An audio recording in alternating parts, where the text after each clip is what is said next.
Thank you so much for watching. Don't forget to like, comment, and subscribe if you enjoyed this style of video, and I'll see you all in the next one where we cover Luard.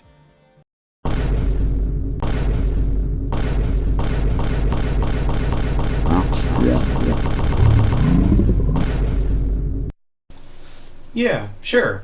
I say it's about time to cover Luard. With the Luard Strike deck set already out in English, we're going to use this video as a guide, covering the most important cards from the deck lists that you could run, and some of the generic cards that you can run right now or in the future. Before we go on though, if you enjoy our videos, please don't forget to leave a like, comment, and subscribe. It really means a lot to us and on the team. Thank you. Also, in these deck analysis videos, the lists that we make and the suggestions that we make are not the be-all end-all. Feel free to make any changes that you might think of. With all those things in mind, let's get back to the video. Luard and its support, much like Shiranui's Dominate, brings back an old keyword known as Ritual. This ability unlocks certain skills under a condition, that condition being a certain amount of grade 1 cards being in the drop zone. Dragheart Luard is our main grade 3 of the deck and has 2 skills. The first one using the Ritual 3 effect, meaning that you need 3 or more different grade 1 cards in drop to activate. That ability allowing you to stride for free by putting 2 normal units from your drop zone on the bottom of your deck. This is great as it means that Luard never has to discard grade 3s to stride unless they are going second, because this ability only activates at the beginning of the ride phase, so keep that in mind. It is also great when it comes to accessing our second stride, which we'll talk about later. The final benefit of this skill is the ability to put back essential normal units, whether those be useful combo pieces, beefy attackers, or even perfect guards. The second effect activates when you stride, allowing you to CB1 retire one of your own to search your deck for up to 2 grade 1 cards and call them to Rearguard Circle. This effect is extremely powerful as it lets you call combo pieces that dig through your deck, cards that help with draw power, or cards that increase your offensive pressure. It also allows you to shuffle your deck after utilizing the first effect, which is useful if you put back PGs in the late game. If you're worried about not having a rearguard to retire for Luard's stride skill, don't worry, one support card we will talk about in a minute covers that. Going over the ride line, much like the other stride deck sets, you must use the corresponding grade 0, which in this case is Drag Prince Root, and the grade 1 that creates the crest, Drag Wizard Knees. The grade 2, however, is unique as usual. Drag Wizard Leafall allows you to draw a card by Soul Blasting when it's ridden over by a Luard. That will always be himself because of his second skill. When your grade 4 is placed, you can discard a card to call him to a rearguard circle. This allows for an easily accessible rearguard to retire off your Luard stride skill. Also, since this ability is ritual locked, it can also be called in some niche situations where one of your strides needs a certain number of units with the ritual ability to be on board. The Luard crest, besides having the usual 5k to front for each face-up G unit, has a pretty inconsequential unique effect. That being, at the end of your turn, if you strode without paying a discard cost, you can put a critical trigger from your drop zone on the bottom of your deck. While Luard has multiple ways to shuffle during its turn, and a free crit back in deck is useful, the fact that it's a turn slow and relies on Luard's alternate stride cost, which you only get when you're going first or later in the game, means that this is probably one of the weakest crests to date. It is also the ability that will get forgotten about the most. Now let us go over the strides. The first one being quite tame in comparison to some of the other strides we've gotten in Standard. Drag Driver Luard, when it attacks, allows you to superior call 1 card with the ritual ability from your deck for the cost of a counterblast and a G-Zone flip. This will not only give you a solid 4th attack on your first stride turn with a very good target that we'll talk about in a minute, but also in combination with another card on the following turn, you could potentially reach 5 to 6 attacks. It also thins normal units out of your deck, which means in combination with Luard's stride skill going second, you can thin 3 cards out of your deck. Before we go over the second stride, let's go over the support cards that you can call off Drag Driver's effect. The first card being the grade 3 Serum Cloud's Dragon, which can draw a card when it's discarded for paying the cost of stride, and more importantly gets 10k power on GB2 Ritual 3, which is very nice on your first stride turn. Calling this from deck off Drag Driver makes him a 28k attacker without any triggers, and an even bigger attacker on the following turns. The second card, being very nice to have later in the game, is Drag Wizard Morfessa. which gains 5k power on Ritual 3. And then if you have 2 or more face-up cards in your G-Zone, she can also counterblast 1 to call another unit card with the Ritual ability from your deck besides herself, which can be another Serum Cloud's Dragon. The reason why this is locked to GB3 is because of the potential 5 to 6 attack combo you can pull off with Drag Driver. If it is your second stride turn, stride into Drag Driver, have Morfessa and another rearguard attacker, and 3 cards face up in your damage zone. Swing with your first rearguard, then Morfessa. Use her effect to call a Serum Cloud's Dragon from your deck. Then swing with Drag Driver. Use his effect to call over the first Morfessa with another Morfessa. After triple drive, swing with Serum Cloud's Dragon, then Morfessa, and then use her effect to call another Serum Cloud's Dragon over the first. And there you go, 6 attacks for 3 CB. But most of the time with Morfessa, you're going to be going for 2 CB, 5 attacks on your second Drag Driver turn, or 4 attacks on your Drag Strider turn. There's also another niche with Morfessa that makes her interesting, and a good early game card. She actually doesn't care about GB for the first part of her Ritual effect to pick up 5k power, so if you achieve your Ritual 3 by the second turn, you can call her to have a decently annoying attacker. The final target to potentially call off Drag Driver or Morfessa is Preservation Angel. This card gains Intercept and 5k shield on Ritual 3. It can also be a great target to call if you are lacking in defensive power. Also, don't forget that it gets 5k shield in a hand too, so even having multiples in your hand can make for some very nice 10k shields. Our main win con is the second stride, Drag Strider Luard.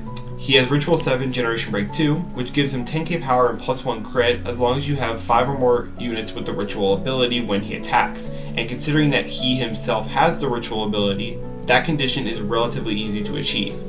Then you can pay an additional cost of retiring 2 rearguards and discarding a Luard from your hand to get an additional drive check and a guard restrict. The main play of this deck is to go into 1 to 2 Drag Striders to build up your resources, thin your deck, and increase your crest power. Then finally go into your Drag Strider with a bunch of power, extra crits, drives, and guard restrict to one-shot your opponent. Keep in mind, Drag Strider on your average second stride turn with a boost is around 58 to 63k power. Then on the third stride is 68 to 73, which is very difficult for your opponent to guard without a whole bunch of triggers or blitz orders like Elementaria. The Luard condition might seem a bit strange at first, but considering Luard's first ability to stride into this for free, it makes sense why they would add something like this to the stride. As for having the Luard in your hand consistently, that's where this next card comes in.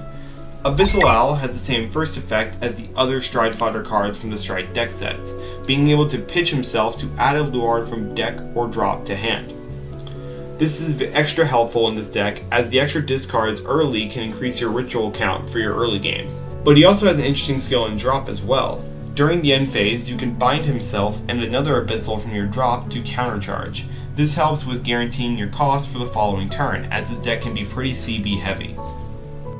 A card that helps us fulfill the 5 ritual requirement for one of our strides is Drag Wizard Semius, which has an effect when it's placed on rearguard circle other than during the battle phase. You can look at the top 2 cards of your deck to call one unit card among them to rearguard circle, then put the others in the bottom of the deck. While top 2 isn't the greatest search, you don't have to call one of the cards, and you can just put the other 2 on the bottom of the deck. And because cards like Drag Heart Luard, and more importantly Drag Driver, and Morfessa shuffle the deck, it's not much of a loss at that point.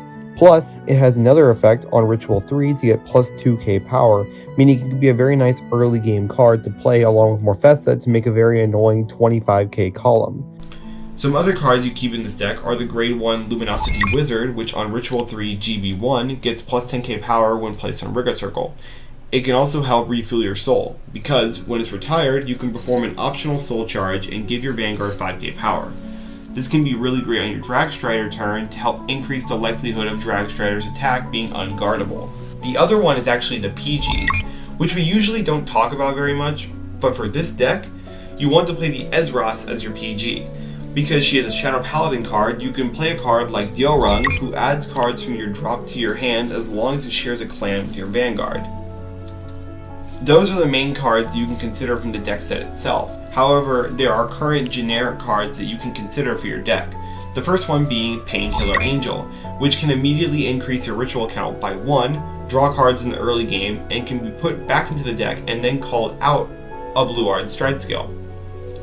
Another one being Spiral Cutie Angel, which can be used to accumulate more draws like Painkiller, but she also has another use that makes her very good. Because Leofal's skill activates during the ride phase, if you discard Spiral Cutie Angel, you can not only call him, but then use her effect to draw a card, effectively plussing.